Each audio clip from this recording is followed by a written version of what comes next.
Hey there, stranger. Come sit a spell while we talk about all things creepy, morbid, and spooky. Grab a drink and get comfy with us. Welcome to the Morning Girls Podcast.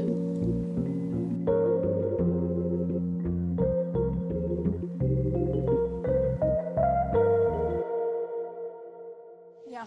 I'm Hilary. I'm still Natalie. And we have been called by a few the Morning Girls. Or the Morning Girls.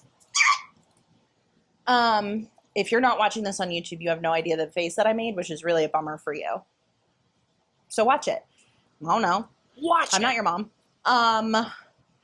Natalie and I haven't seen each other in a little bit. We did a debrief that even Patreon subscribers couldn't fucking pay me to tell anybody outside of that car. Listen, Mercury retrograde has been putting both of us through it. Pew, pew, pew, I got pew. more messages. Messages? There's 24 unread messages. From what? The person that just keeps messaging me.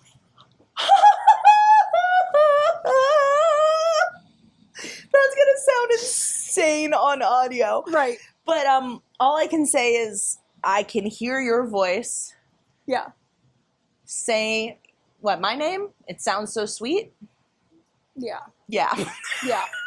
Yeah. okay. So it's an ex from, we broke up when I was 18.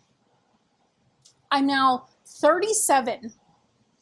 And every once in a while, especially around retrograde, this person pops back up and begs for my forgiveness, even though we've already had multiple conversations about the things that happened when we were younger. Yeah.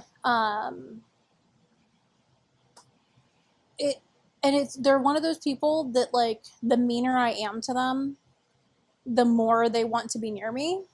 But if I'm nice to them, then it lets them, like, think that we're, like, there's a chance. So it's like, no matter what I do, they, like, take it as any kind of contact is, like, positive for them. Right. So I'm just not answering, and I'm just watching the messages just roll in. And they're like, well, if you don't want to be friends on here, then you're not deleting shit. Let's be fucking real. They deleted, they'll add you right back in 3 years. Yeah. Let's be real. Come on. I'm not trying to be cocky or anything. You're not going anywhere. Miss Ma'am, I feel so fortunate to have a front row seat to this nightmare. As a third party that's objective, I get why you're doing it. I don't fully get it because, like, hasn't gotten there because we're friends and it's platonic. Right. So I can only imagine. But, babe, have some self-respect. Okay? Yeah. Okay.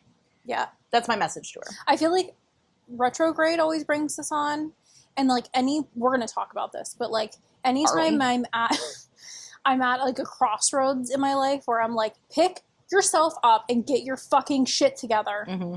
This person shows up because I feel like there's just, like, an energy that, like, the wrong people kind of... It's like being hit on when you're not single. Yes. It's like all of a sudden everyone's like, oh my God, you're attractive. Like, where were you for me to explore this a month ago when I wasn't single? Right. Yeah. I have a few of those from the past that, like, will just, like, kind of creep. And it's like... I'm not to quote the prolific songwriter JoJo, but I've been listening to old... Not Siwa. No, like JoJo, the JoJo. The one and only. I've been listening to, like, a lot of throwback, like, early 2000s pop lately, just because I love Ethel, but I needed a break from, like, the really depressive... That took you a while. I'm kind of impressed. Yeah. I mean, it's not going to last forever. Let's be real. But, like... Oh, we'll be back, girl. Yeah. I just need to get out of this funk that I'm in, and then we'll be back. But it's like, you don't like me, you just like the chase. Mm-hmm. And I really, deep down, don't think that it's actually me. I think it's the idea of me. Mm-hmm. And they only want me when they can't have me. Mm-hmm. Because anytime I've been single, like when I was younger, these exact people never wanted anything to do with me. Right. So, like, I mean, obviously it's not going to happen now because I'm married, and, like, the thought of, like, I talk to my therapist about this all the time. Being someone who has gone through sexual... Trigger warning. Trigger warning. And being someone who has gone through sexual abuse and mental manipulation, especially when it came to, like, withholding affection. In my head, I'm a whore. And I'm overly sexual. But the reality of actually letting another person touch me at this point in my life, I don't. It would take a lot. Oh, like, if I were, knock on wood, if I were, like, single at some point, I wouldn't, in my head, I would think, like, oh, I'm just going to go out and, like, fucking live my life and party, which there's nothing wrong with that. But me, as, like, with my trauma and all my baggage, the reality of actually, like, taking my clothes off in front of another person and letting them have access to me. Oh, that's horrifying. No, thank you. And it's going to be a trans man or a masked lesbian. Men are off the table forever. I love a femme, though. I do love a femme. I just like women. It's not, here's the thing, I love all women, but in reality, I've only really, I mean, not that they didn't have elements of being femininely beautiful, but the few at the time, female identifying, I know how one identifies now, I don't know how the other one does. Both of them were fairly masked. And they certainly had feminine parts about them.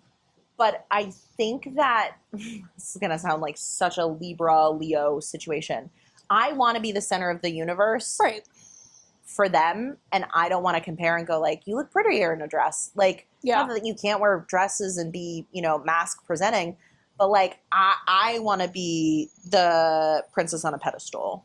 Yeah. Oh, no. I think if like, in another universe, if I was... at this point in my life, single, the thought of having a cis man even be alone in a room with me makes me want to vomit. Yeah. Except from the guy from off campus. Belmont, baby. We're having conversations about you, but my like guy. The thing is like him and his girlfriend, they are bi panic. Love. They are bi panic, and I'm gonna apologize right now. I am all over the place today, so we're probably gonna talk about 1,000 different things. But it's any different than any other episode. Yeah, if I was single, it would have to be a trans man. If it were a cis man, it would have to be like a bisexual man who like really understands the plight of being like queer and different. And really respects women and really likes women. Like, it would have to be a very special cis circumstance. Well, white man, not cis. Yeah, like, I forget who I was talking to about this the other day, but, like, sexuality, I feel like in the context of, like, the America that we're living in right now is so weird to think about because, like, without all of the societal bullshit that's happening right now, I'm objectively attracted to straight men. To look at them and like whatever, like, some of them as like a character on TV, I can be like, oh, that guy's hot. But it's so scary to be around straight white men right now because there's so much of like the red pill bullshit that's happening and the rape culture and like I can't imagine how unbelievably scary it is to be a single woman in America right now trying to find a partner. Horrifying, which is why Love Island got to watch. It always comes back to Love Island. Got to watch. I Wrap do. up was incredible. I do. But I've been watching all old media. That's fair. Right now, so. But the red pilling that was done was not white men. See, I feel like that's even fucking scarier. And I've noticed this now that I'm back on TikTok after I took my little break. The amount of women, they're pick-me's, but they're like pick-me's on steroids. It's horrifying. It's like they're bantering, they're pandering to these guys who hate women. Mm-hmm. They want to be the exception. Yeah. Of these, like, I'm not like other girls. They hate all women but me. They like me. And it's like, why would you want that? Why not be the chosen woman who is worshipped when he loves all women? Do you know how much more powerful that is? Right. Instead of hating a group of things, but he hates you least. What if he loved a group of things so much, but you were the most treasured? Do you know how empowering that would be? I can tell you who does. Anaya from On Love Island, because she got Carl. Hell yeah. I'm so excited. Yeah. Oh my God. So two of them, Bryce and Carl, are the most like written by a woman men that I've seen on reality TV ever. And it's not a ploy. Like, it's so fucking it's not real. Performative. No, like, they were at Family Day because they were finalists. And Carl's mom and sister came. He's bawling. He is so happy to see them. He's balding. No. He's balding. Definitely not balding. Nothing wrong with the bald man. Okay. But, like, no. Papa's got a head of hair. So, I love you all. I love it. Oh, it's so good. It was so good watching, like, healthy, normal masculinity on television, so especially when they're refreshing. Surrounded by men, aside from those two, that fucking hate women. Hate women. Like, the women were off and they had, like, their fun day. They're inconvenienced by their attraction to women. Genuinely, they, like, I will be saying verbatim quotes. The women left to have a day off out of the villa. Yeah. One of them says, wow, it's almost like this. I just noticed that the sky is blue. The other one, babe, if you want to suck a dick, suck a dick. But that's the thing. He was like in love with one of the guys there. When they all won, he asked Bryce, the winner, he goes, can I kiss him finally? And Trinity goes, no. Now, it's a joke. Except but there's some fucking truth in jokes. Not. Yeah. Like, babe, it's legal now. You can be gay. Just be gay. It's cool, but don't fucking be an asshole to women while you just want to suck dick. That's a different show. Right. Go somewhere else. Yeah, I think it's a deep, deep-rooted issue, the anger and the violence against women, of men who are either inconvenienced by their attraction to women because deep down they don't really like women. I think there's mommy issues entangled in that. Lots of I think times, there's a societal thing about trying to prove your manliness. But I also think that there is a group of guys that aren't attracted to women, but they want to come off as they're attracted to women, but they're being mean to them at the same time to impress straight men because they're jealous of the women that get to have sex with them. What is it called? Like nebbing or something? Yeah. Or, I remember, now it happened, I know, throughout my life. But the first time I recognized what was happening was after I was married. I went to visit Marna. I was like early 20s because I got married as a child. Not really. I got married at 22. Child bride. Same. Yeah. Yeah. But I went out there. I was probably 22, 23. Like, I was young. Yeah. And I was at a bar with Marna. And, like, I'm not flirting because that's crazy. I'm married. Like, freshly married. Yeah. I have a ring on, whatever. And I'm having a drink with Marna. And this guy comes up. And he's, like, trying to flirt. He's like, what is that pebble on your hand?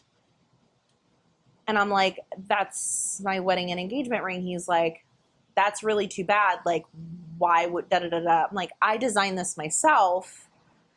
It's very sentimental to me. Not understanding because my frontal lobe was not developed yet. Right. Why am I even giving this fuck face at the time of day? Who cares? Exactly. But at the time, it's the mid-2010 or early 2010s. The Me Too movement has not started yet. So there's also this fear of, if I don't respond to you, is this going to escalate? And I don't know better, and I don't know how to say just fuck off. I don't think that people realize, like, societally, like, how we were conditioned, even just, 15, 20 years ago, to speak to men and to interact with men. And plus, being younger, you want to impress them, and you want to, like, you don't want to be the bitch. I have no problem being the bitch now. I revel in it. Please. I revel in it. But then he was like, well, it's really cool to meet you. Like, my name's whatever. And I'm like, okay, I am married. And he's like, ugh, you're also fat or whatever. And I'm like, what is go away? We have to talk. Speaking of that, there more? Okay. I just didn't want to cut you off. And like, if you were still. No, I don't know what your fucking name was and I don't care to remember. Right. That's all. The whole you're fat thing. So because we haven't seen each other, so part of this is just us catching up, and we're filming here it. for the ride, babe. Yeah. Sorry about that. So on 4th of July, the 250th birthday or whatever, yeah, I posted, I'm from Appalachia and Irish American. I'm not celebrating shit today. Yeah. If you know anything about America's history, I'm not saying that we were the most oppressed. It's not a competition. I'm just saying from my personal upbringing and what I've seen,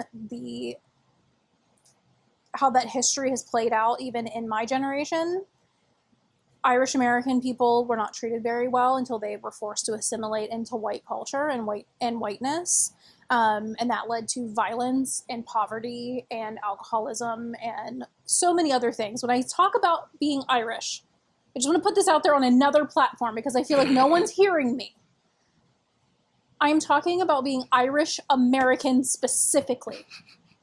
And what bringing us to America and forcing us into whiteness stripped us of our culture and caused issues that people in Ireland don't understand because it's two different sets of issues. Just wanted to put that out there. She gets really heated. Yeah, because I get attacked. All the time. I get attacked every time. All the time. So, and I agree wholeheartedly. I'm not hiding because I don't agree. It's just like, yeah, this is coming. Yeah. I know so this rant. Yeah. And then, people of Appalachia are still shit on. Mm-hmm. The governor spent $2 million on Ferris wheels, like 2 weeks ago. Where? Throughout, the state for different, celebrations. What are we celebrating, babe? 78% of Appalachia's waterways are either currently contaminated or have multiple violations against them for being contaminated at some point. The roadways you can barely drive on. A lot of the state, the literacy rate is not even there. It's completely plummeted. On Ferris wheels? 2 million? On Ferris wheels. Insane. On fucking Ferris wheels. The way that Appalachia has been exploited has been forgotten. There's money coming into that state. Don't get me started. I won't go into the whole thing. But there's money there. Mm-hmm. It's being hoarded, lining the pockets of politicians and the people around them, or it's being very specifically placed in parts of the state because it's a very large state. Yeah. So you'll go through some of it and you'll be like, this is really nice. Yeah. And then you'll drive another half an hour and be like, Jesus. Lock the doors. Yeah. Because, we don't know what the fuck is out here. Right.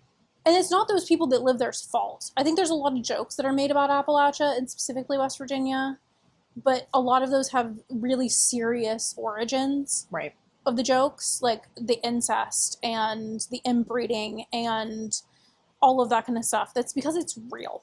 It's real and it happens there and it's still affecting people. But anyway, those are the issues that I was alluding to in that thread that I posted. This was specifically on Threads where it got bad. Can't imagine. Yeah. Because usually my corner of the internet, 99% of the time, we talk about books, we talk about coffee, we talk about social issues. I have curated my audience to a point where, not that I'm in an echo chamber. We can still have conversations about things.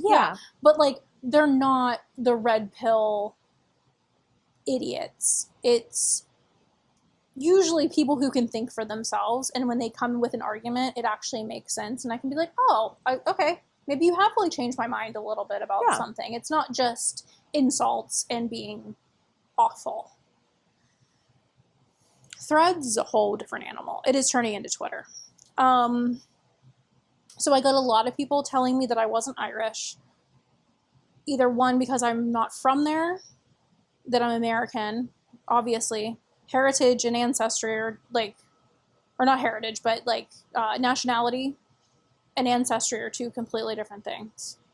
Yeah. They're two completely different things. I got a lot of people telling me that I got called a Yankee. Because there's this weird thing in Appalachia, even if you're coming out talking about the issues in Appalachia, trying to help, I'm raising money for Appalachia right now, like for women and girls for like job assistance, for mental health care, like all of that kind of stuff. It doesn't matter because I'm from the North. So it's like they will forego all of the help because it's coming from a Northerner, even though I'm still affected by the government in West Virginia. But also, they're saying that because they don't agree with the politics, but if they just went back in time and looked at their own voting records, they were one of the strongest blue union voting states in the entire union, which is insane. Well, that's why they had to attack and dumb down the area, because they were a threat. They were a threat to conservatism. That's a whole other episode. But I got a lot of that. And then I also got, well, you're probably not Irish. You're probably Scotch Irish. And they don't really they don't follow I'm like, babe, I can tell you exactly where the people who came over from Ireland are buried. I grew up Irish Catholic. Scotch Irish people are not Catholic. They hate Catholics. Like, babe, I know where I came from. Now, mind you, and I've said this 1,000 times, I'm sure in my lineage somewhere there are Scotch Irish from the area that I'm from. Of course. I'm sure, because there's a lot of like sections of my family that I have no connection to. Yeah. Culturally, like none, because like my mom's dad was an orphan. So like I know where his family came from, but I wasn't raised around them. So culturally, I don't know much about them. I have no connection to them. My other pap, he knew his family, but they really weren't involved in his kids' lives. So then in turn, they didn't, their traditions and things didn't get passed down. He kind of just assimilated into my grandma's family. So both sets of grandparents, it's really just my grandmother's ancestry that like I really know concrete. So I'm sure in my bloodline, there probably is some Scotch Irish for the area that my family is from. But that's not what I know as far as like traditions and culture. That's not what I align with. And if I tried to say that I was, they'd be like, well, you weren't raised around them, so how can you say that? You know, it's like you're damned if you do and you're damned if you don't. Yeah. And it like just started this back and forth thing, and like people that are actually from Appalachia like fighting with people that were like just running their mouths, and like I just let them just do their thing. I was like, you know, I'm out of this. I posted it. I started the conversation. I'm out. And then this guy commented something, just some like garbage, just rage baiting about me being like a Yankee, and like, you know, like I'm a liberal like idiot, which is funny because I'm so much worse than a fucking liberal. And I said I forget what I said to him. It was something about like an actual like factual like numbers of like percentages or something that he like was fighting with me against. And then all of a sudden he goes, well, you're fat. I was like, touche. I was like, great observation skills, babe. Great. Maybe you could use those observation skills to like look around. Oh, and then I also got a lot of like, well, what if you don't like it, you can leave.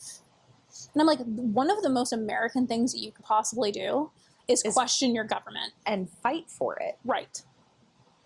You absolute buffoon. But it's so funny to me that every time I bring that up, there's always those like the same arguments that I always get. But it always ends up devolving into, well, you're fat. Should we have the political talk about fatness?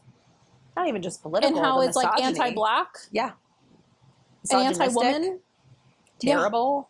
Yeah. Awful. I don't think you want to go into that conversation. It's going to be a lot of hand flipping, at least in the beginning. Oh, hello. Hello. Okay. All right. You want to start? Oh, it's Summerween. We're celebrating Summerween by talking about our 5. Mine are like my 5 favorite Summerween theme-y movies, and yours are the ones that you've been watching most recently, which are summer-related or daytime horror. Yeah, some of them that I've seen 1,000 times, and then other ones that I've recently been like going through like a Letterboxd like list and just kind of like checking off. It's like one of those Letterboxd like 10 daylight horror movies everyone should see kind of like things. And just, I've been trying to watch a lot more film and not just movies, but like. Watch a film, get educated. But like not just being on my phone all the time and actually like watching media that's like, you know, an actual art form and not just slop. Love some slop though sometimes. Anyway. Yeah, it's a palate cleanser sometimes. Your first one. Midsummer. Obviously. It's one of my favorite movies of all time. We also, the first time I ever saw it was with you in the summer when we were dying of heat. So that feels We fitting. laid in a hotel room. We were watching it on the laptop. Oh, OG listeners now. We've talked about it. Oh, yeah. And I, like, closed the laptop and I, like, I'm, like, have this big smile on my face and I'm like, so, what did you think? She was mortified. I'm very impressed that we're still friends after that. Oh, that's not going to deter me. If you were like, you know what's fun, and you showed me like a dog eating shit and someone masturbating next to it, I'd be like, we can't be friends.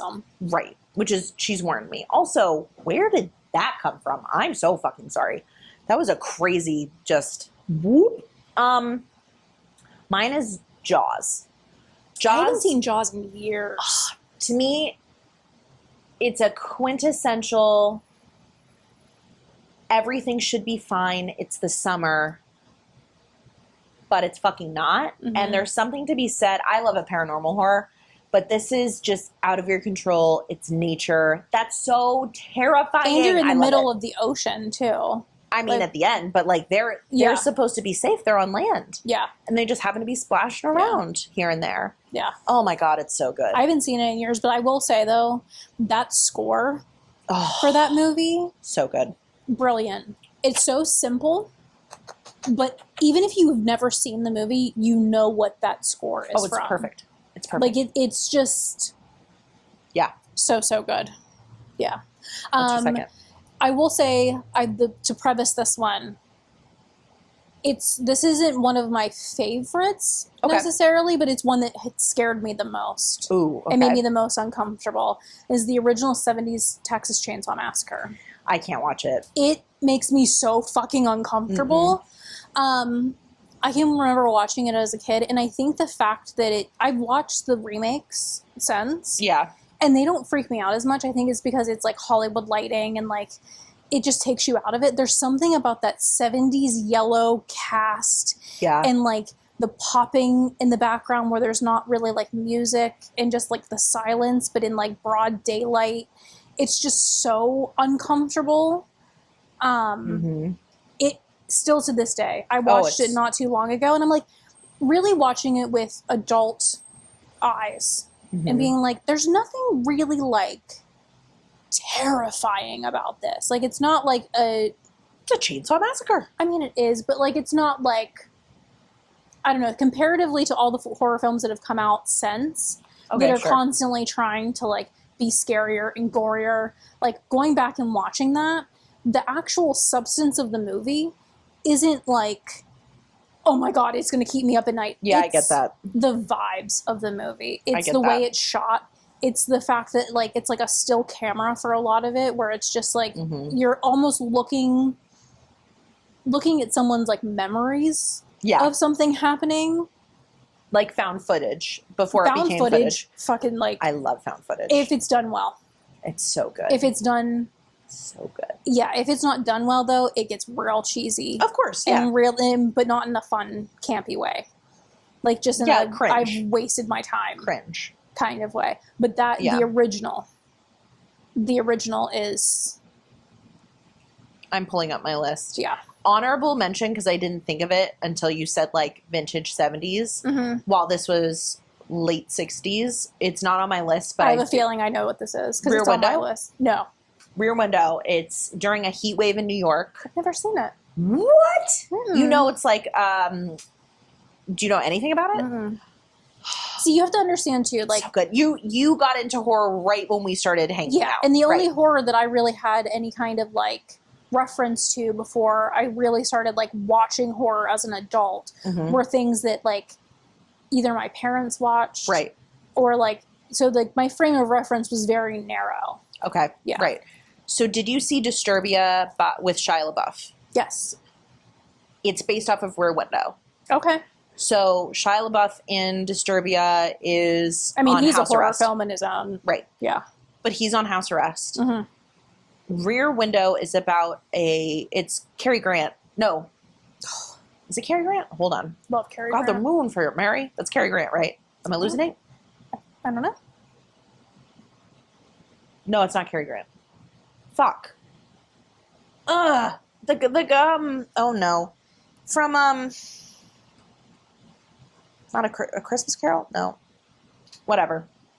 I'll figure it out. Are you talking about White Christmas? The guy from White Christmas? No. Why do we have so many damn kids? Yeah, yes. Yeah. Yeah, I can see his face. It's Stewart. Yeah. It's something Stewart. Shit. Anyway. I can see his face. God I damn reference that all the time. When we when the animals are just going crazy in our house, I'm like, why do we have so many damn kids? It also has what's her name? Not on my list, but I'm trying to remember everything. Fuck. Oh god, she was like 50s, 60s, like beautiful blonde, like everyone wanted to be Doris her. Day? Yes. Anyway, during a heat wave in New York, Mr. Stewart, Stewart. He broke his Good leg. old Stewart. He broke his leg all the way up to like his hip. Okay. So he's stuck in his like apartment in New York in a wheelchair. Mm-hmm. He's a like a wildlife adventure photographer. So all he's doing is looking out the window, seeing the pattern of his neighbors. Yeah. And he discovers that one of his neighbors might have killed someone. And he's photographing it and trying to figure out what the fuck is going on. But he's stuck there, and there's this heat wave, and it's so brilliant. It's so smart. It's just the way that it's shot. It's Alfred Hitchcock. Oh, well. Yeah, so it's just. I was going to reference another Hitchcock Oh, film. I can't wait. Yeah. Oh, I can't wait. Okay, but my actual one that's on my list is I Know What You Did Last Summer. Yeah. It's so good. It's also, it takes place during the 4th of July week. Mm-hmm. It's I love, that's a guilty pleasure. Did you watch the show that they made not too long ago that was based off of the original? No. I Know What You Did Last Summer? No. It was like a limited series. I forget who did it. Ooh. But it was like, because that was when all of like the 90s, early 2000s horror was like making a comeback. And they were doing like shows based on the original movies, which I feel like they're hit or miss sometimes. But I didn't get to see it. I didn't really hear much about it either after it premiered. I don't know anything about it, to be honest with you. But fun trivia, when Jennifer Love Hewitt is at the trunk, and she goes, "What are you waiting for?" And it's like the weirdest, like, why the fuck did that happen? Yeah.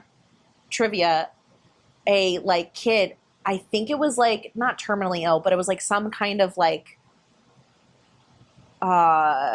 Make-A-Wish kind of situation, from what I understand or / remember, is this kid won a contest to direct a part of the movie, and they directed that. Aww. Which is cute now that That's you know really that. cute, yeah. It's still the worst part of that film. Right. By and large. But now that I know that, I'm like, well, that's forgivable. You're a child. Yeah. Anyway, okay, next one. The honorable mention, again, since you said that, and I was going through a list, again, on Letterboxd. Jimmy Stewart. Sorry, go ahead. Like trying to like go through, I'm like, what movies have I seen that I love that are considered daylight horror? Because I always veer towards that uncomfortable daylight kind of thing. Yeah. And I really didn't even like put two and two together. But the Birds. Oh yeah, The Birds. For sure. That movie? Yeah, you could say it's well, no, they're in school, but I get what you mean. It's daylight horror for sure. Yeah, that movie. Oh, it's so good. Hitchcock was so brilliant because it was so simple. And it was like these like simple fears that people have. But it's like they had a wound, and but he just like expounded upon in a way that you're like, what the He just figured out how to fuck? put his finger in the wound and just like really like dig into it. Well, the crazy thing about that, when I watched it for the first time, I was probably like 14, 15. And it took me up until maybe halfway through, and I paused it. I was trying to figure out why I was so uncomfortable. There's no soundtrack. No. There's no music. No, it's silent. And like other than them talking. So horrific to me I paused and I went, what is wrong with this movie? Like, what am I? It feels so much longer than it actually is. Oh my God, it's so good. The scene where, I forget what the character's name is, that they're in the corner and their eyes have been plucked out by the birds. And it's just like the bloody sockets. Yeah. It's so She's good. on my list of Barbies that I'm trying to find, is the Birds Barbie. Ooh, I would love that. Her with like the cape that she like puts her arms through. Yeah, love. And the cigarette. Oh my God. The whole thing. She just makes me want to smoke again. I mean, everything makes me want to smoke again. At this point. I love to smoke. Black tar heroin. I go through hell smoking. No, I'm just kidding. Okay, so that was your honorable mention. That was my honorable mention. Yeah. This is one that I think could cause debate. Okay. It's not even just one. I would just say that Robert Eggers, like the trilogy of like really well-known Robert Eggers films, would be daylight horror.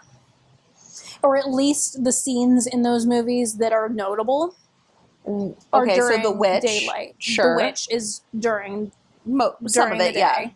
Northman, which you haven't seen yet. I know, it's on my list. I know. It's so fucking weird. I know, it's on my list. It's so fucking weird. I forget that he does that. Okay, anyway. It's so good, What's the third one? Nosferatu's during night. A lot of that's at night. But a lot of the notable scenes are during the day, though. Okay. Like when they're passing all of like the crosses, that's like such an iconic scene from the original. Okay. Nosferatu. I thought you were going to name, but I don't think you've seen this yet. I thought you were going to name The Lighthouse.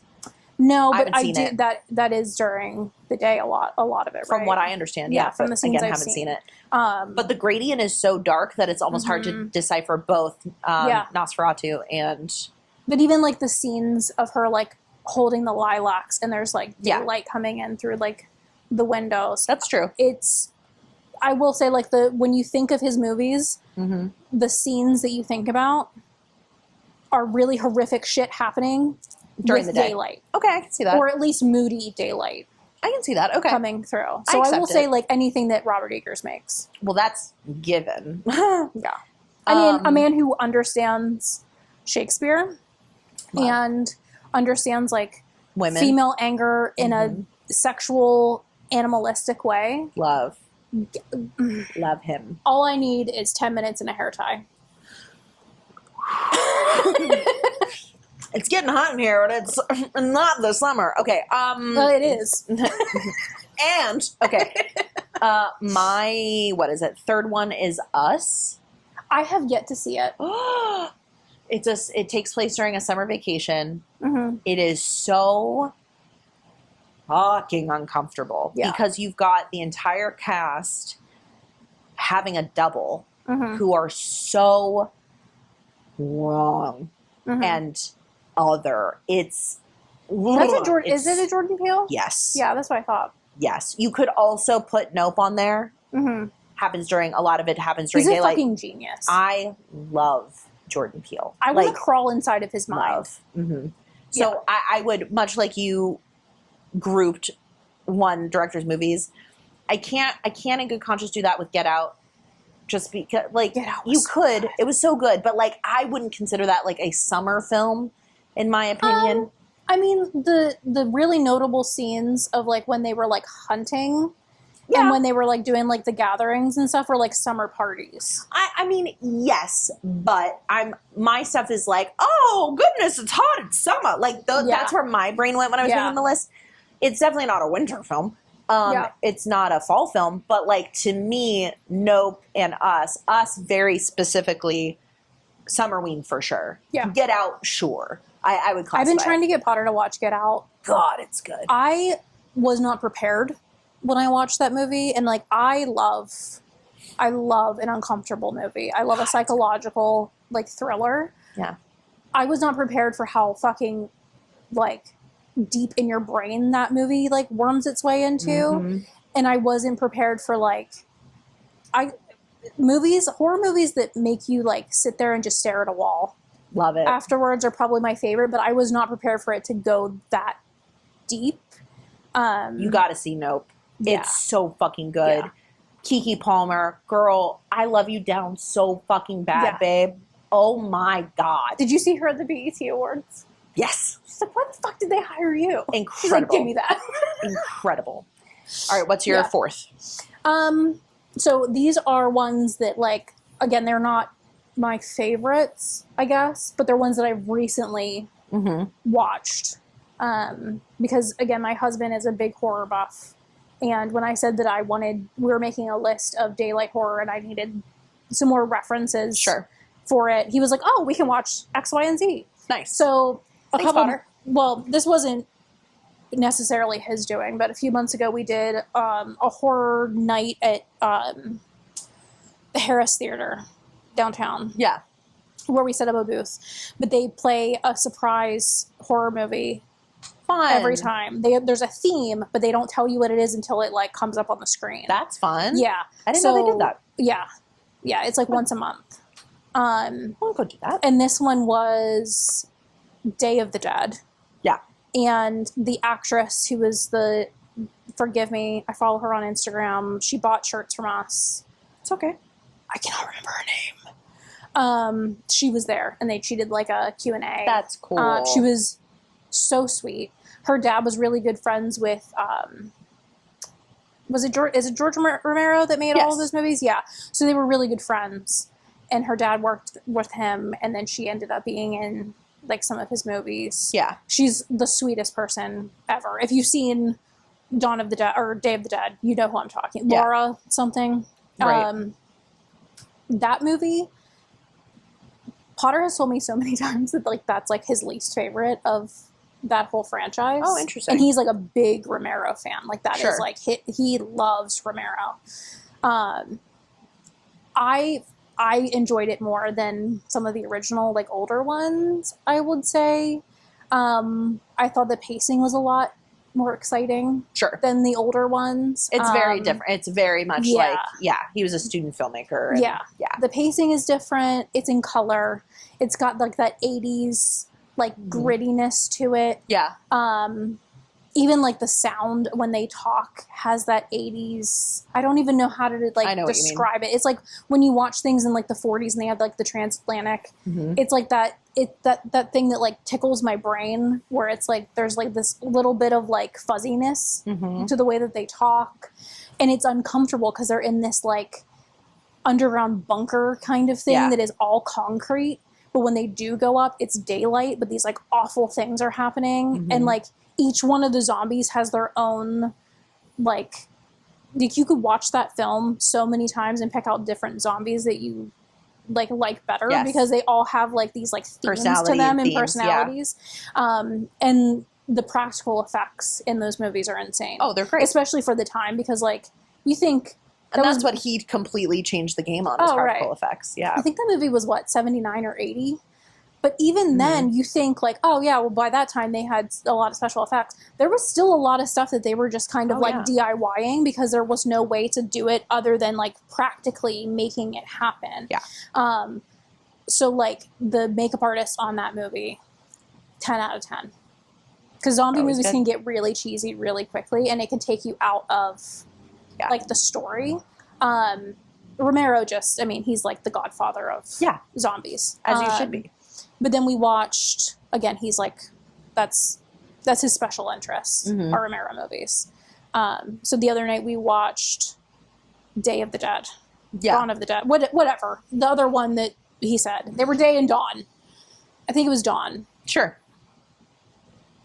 Okay. I was just kind of like, all right.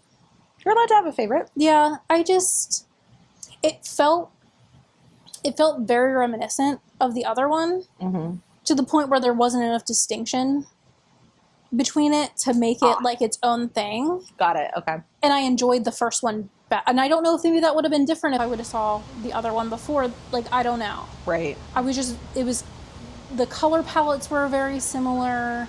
The environment was very similar. Sure. The pacing, like, it felt, I don't know.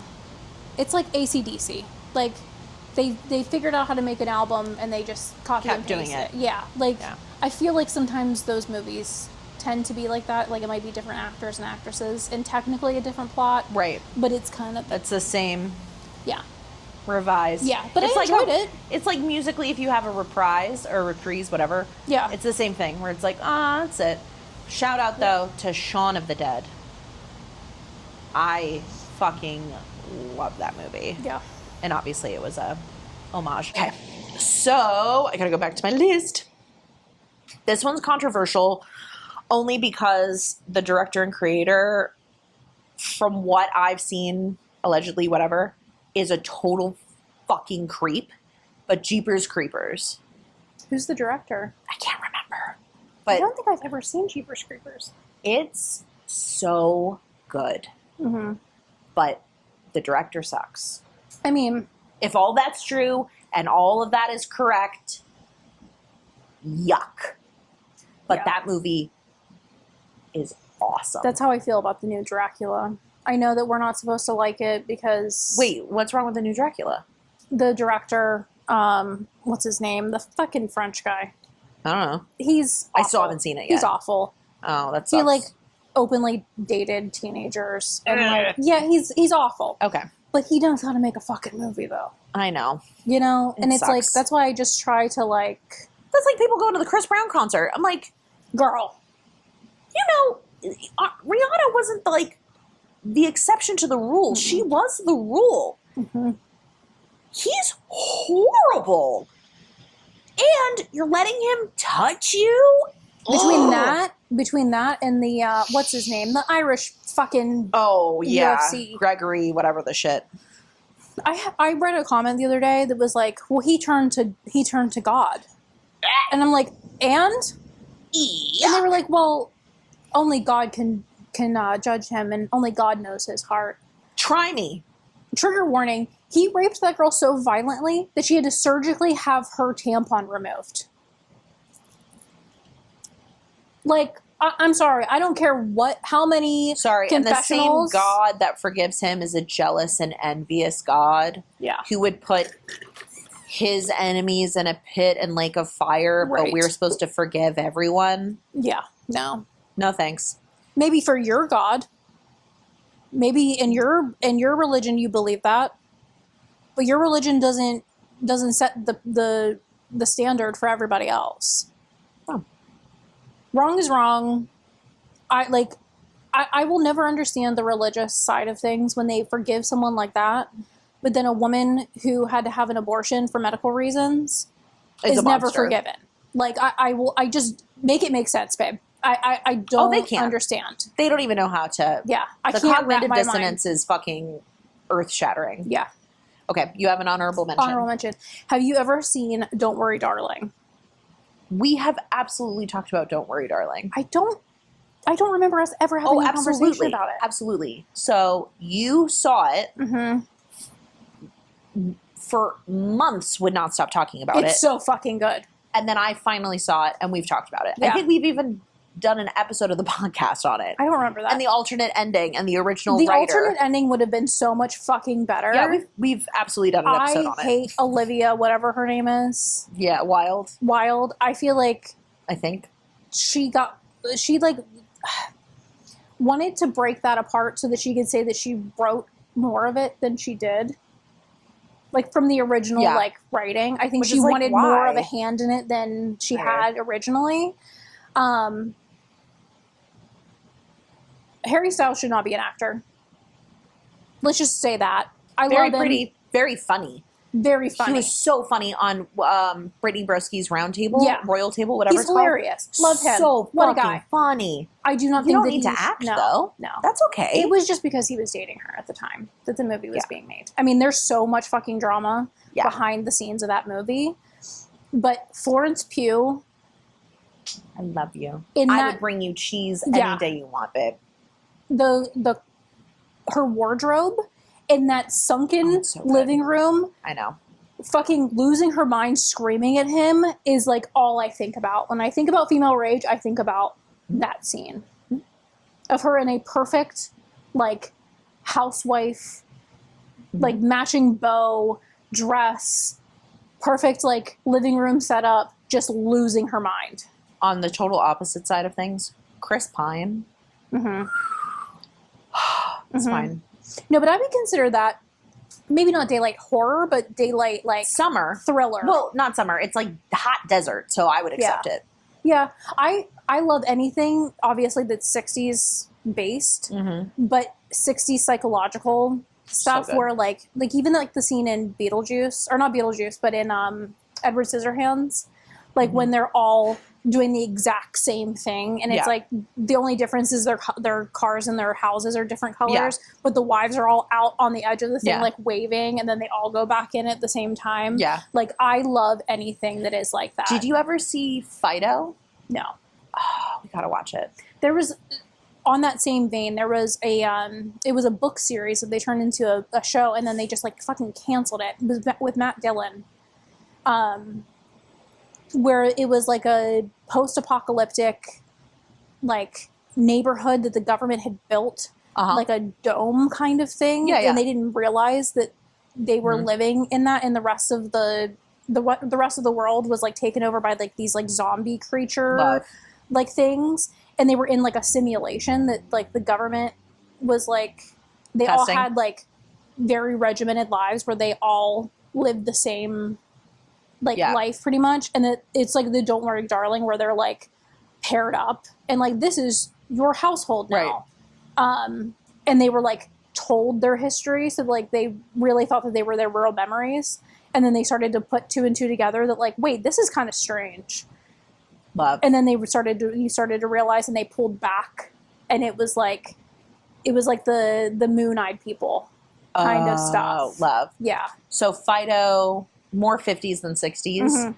It's a Leave It to Beaver color. It's you all do in know how Technicolor. much I love I know. I love Leave It to Beaver. But it's post-zombie apocalypse where they figured out that they could make the zombies into their servants/slaves by putting a collar on them that controls them. And how that changes, and like it's so weird and so beautiful. I need to watch that. It's so good. Yeah. I love Fido. Okay. But what's your actual last one? Because that was your honorable It's a movie mention. that I watched today, actually. Ooh, love. It was on my list of like daylight horror that like I needed to watch. And I was like, let's just do one more before we record. It was only like an hour and 20 minutes. Not super, super long. But it's from A24. It's female director Rose something. It came out around the same time as Midsommar. During that time where A24 was doing a lot in Neon, we're all doing a lot of like really weird religious psychosis, like pushing the limits of like organized religion in horror. But it's called Saint Maud. Oh, yeah. Haven't seen it. Know of it. Oh my. Is it, how good is it? Okay, I gotta see it. I'm going to have to watch it again now that I've kind of, like, I watched it and then I watched reviews of it from, like, horror creators. Just to see if, like, I was picking up on the same things as they were. Because it's one of those movies where, like, I feel like different people are going to interpret it differently. Because it is so, like, obscure and weird. Depending on your experiences with religion, I think you're going to pick it up in different ways. But it follows this girl who had like a traumatic experience as a caregiver at her last job, and she like found God through like healing from it, and then comes back to work for another company. And tries to like come back again because she loved what she did, but now she's like very religious, and like she's on this path to like want to save people, and like she starts working for this woman who is, she was an ex-dancer, like ballet dancer, jazz dancer, like very famous, has a very nice house. The visuals of this house, it's very like, 70s Art Nouveau revival. Like the kidney-shaped couch, the zigzag like wallpaper. But then there's also these like scenes of her where she's in like these rooms with like very yellowed white walls with like high windows that makes you feel like you're in a basement, but with like a single crucifix on the wall. It's a lot of imagery of Mary Magdalene, of like the old paintings of Mary Magdalene, like the scenes of her. That's her saint in the movie. It's Mary Magdalene. So it like kind of, it goes through like the punishing yourself for being human side of religion of like not seeking out pleasure and then like punishing yourself for giving into ecstasy. I see. And then trying to save others, even though you don't feel like you're living up to the God that you like worship. Okay. Kind of thing. So she becomes very like enthralled with this woman who is dying that she's taking care of because she had this eccentric life before and now she has cancer and she can't walk, which is really sad because she was a performer. Yeah. And she has these like really eccentric friends and she still like hosts parties at her house and like still gets dressed up and she thinks like all of her friends are sinners and she's like judging them and the woman she finds out she's a lesbian and she has like these younger girls that are like, I don't want to say girls, younger women who she's friends with. They come over and like they might not have sex, but like they're like dancing for her and like spending like companionship and like you start to deduce that like she's a lesbian. Yeah. And that just like fuels this like I have to save her. Yeah. Kind of thing. But there's these scenes where like God is taking over her body. And she's not the most reliable narrator, but you're seeing everything through her perspective. Okay. So it's like you don't really know from scene to scene what's really happening and what is being made up in her mind. I'm looking at pictures because I'm trying to figure out. Oh, is it her? Who? The actress. You can keep talking. No, I don't know her. Never mind. I've never seen the actress before. She looks very much like Mary Magdalene from like the old paintings with like the the gingery hair. I definitely and have like to the watch hollowed that. out eyes and stuff. Like love. There are so many scenes where she's like near a window and she's like looking up and she looks like the old pictures of Mary Magdalene with like the skull and stuff. Yeah. Like it's stunning. Even if you don't like the actual plot and storyline of this movie, it's visually stunning. Visually stunning. I'm gonna have to see it. Even like the really simple scenes are done really, really well. Love. But I won't spoil the ending.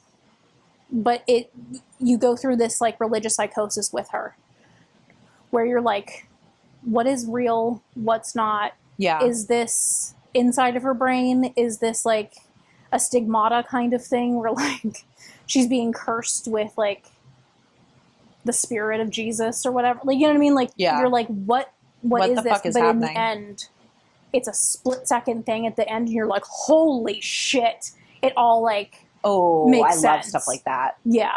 Okay. Mm-hmm. Okay. Yeah.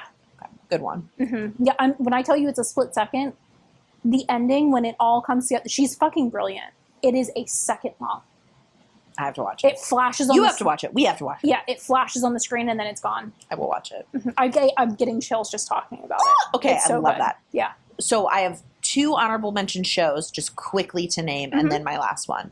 The first one is Netflix's Fear Street Part 2, 1978. I never saw it. Dude, it's really good. They did another Fear Street that I thought was bullshit. Mm-hmm. The series that came out like a few years ago, it's like Part 1, Part 2, Part 3. Brilliant. So good. But 78 was like the summer camp. So like quintessential 70s summer camp. Right. It's fantastic. If we're talking about shows, I feel like Murder House could definitely be, like, AHS. Murder House could definitely be a daylight horror type of uncomfortable. Yeah, we could put that. Yeah. And then I didn't even think about shows. Apple TV's Widow's Bay. I've never seen anything on Apple TV. So Succession is insane. I'm just like always so fatigued by having a million different subscriptions. I get that. That when someone says, "Oh, it's on Apple TV," I'm like, I'm not fucking downloading one more goddamn app. Mine. So I immediately turn into like a 70-year-old woman where I'm like, I'm not doing that. It's already on my TVs because it's got the apps there, and it's a free thing from something else. Like whether I can't remember if it was like the Apple One subscription, whatever. It's already included, so you just have to log in, and it's phenomenal. I've heard it's really, really good. It's so fucking good. But my last one is The Lost Boys. Never seen it all the way through. It's so good. It definitely more is summer horror versus daylight horror, simply because the plot is vampires. I've seen bits and pieces of it. I've seen sections of it. So good. I've never actually sat down and watched it from beginning to end. It's so I feel like it was always on at like parties and stuff, and it's been on in the background, but to actually pay attention to the entire thing. Yeah. That and probably The Burbs. The Burbs is another like summer one that's just fantastic. It's just an 80s cult classic, quintessential, like everybody's hot, everybody's uncomfortable, everybody's in their own fucking business. It's great.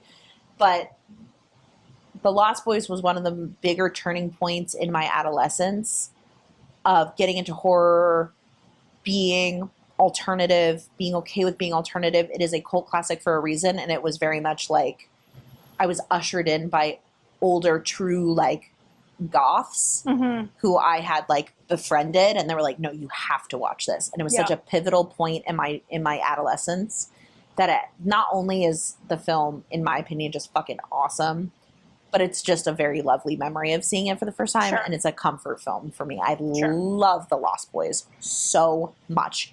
And every single one of those goddamn vampires is so fucking hot. Everyone. Every part of it. It's just fucking hot. I love it. It's just sexy. Woo! I'm hungry. That was our Summerween episode. Yeah. In an effort to not have the camera overheat and the fact that we have not eaten yet, we're going to do a really quick just wrap up. Sure. But that was our list. Yeah. Please, whether you are listening to this or watching us do this, please comment. You can comment, I know on Spotify. I think also on Apple, give on us some YouTube. media that we need to watch. Yeah, please. I have to get better at our Instagram posts, but at the post, please tell us your favorite. We'd love to interact with you. We'd love to do watch parties in the future. That might be some Patreon ideas that we have brewing, is doing a watch party. And we'd love to get suggestions from you guys because, I mean, otherwise it's an echo chamber, and that's not very fun because we could just do this without a camera. Yeah. And we do it all the time without a camera. Yeah. I don't know, the rest of this month, we do have a vlog coming out that we're going to film in a few days that I'm really excited about. We are really excited about. I don't know why I separated that. It's so weird. I'm really excited about it. You are not. You're dreading it. Listen, I'm not really excited about much right now because it is so fucking hot that I want to claw my skin off. Right. And I'm just drowning. I am so overstimulated by the heat, and it's not even just so much the heat. And I'm going to sound like such an old Pittsburgh mom when I say this. It truly is the humidity. It truly is. Like, the air quality in Pittsburgh right now. Oh, it's actually bad. Is making me lose my mind. It's really bad. I feel like my sinuses are bricks at the moment. Everything is overstimulating to me. Yeah. Like, clothing is overstimulating to me. The heat. Even, like, people breathing next to me while I'm overheated. I feel like I'm going to end up in jail. I'm not built for this weather at all. So I've just been sitting inside watching We're going to be movies. fine. We're going to be running from an air-conditioned car inside. Oh, I never worry when we go out and do things. Oh, I make sure it's blasting cold because we're one and the same. Right. I've had friends in the past, though, I'm not trying to be this person, but they were skinny, and they didn't understand why I was literally melting, waiting for them to turn on their air conditioning in their cars. Which is crazy. Yeah. But okay. Yeah. Anyway, thanks for being with us. Please comment, interact. We'd love to hear what you think, what your favorites are. Tell us we're wrong. I don't know. Yeah. And whatever, like, you're listening to this or watching it, and you're like, I can't believe they didn't talk about that movie. Say it. Like, either remind us of it. Like, maybe we have watched it and we just didn't think of it. Yeah. Yell at us. Or maybe we haven't seen it. And watch party. Watch party. You can watch us live react. Yeah. Well, thanks, guys. Bye. Bye. I gotta get my fat ass up and turn it off. Ow. Well, we finished podcast recording, and now we're gonna go eat some sushi at Cora. Some raw fish. Yes. Hopefully, we get seated quickly. Hi, thank you. Whoops. But I'm hungry. I'm about to destroy some raw fish.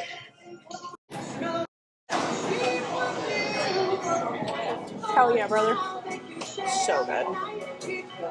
Snow crab leg? Yeah, I think so. Maybe I will. Don't tempt me.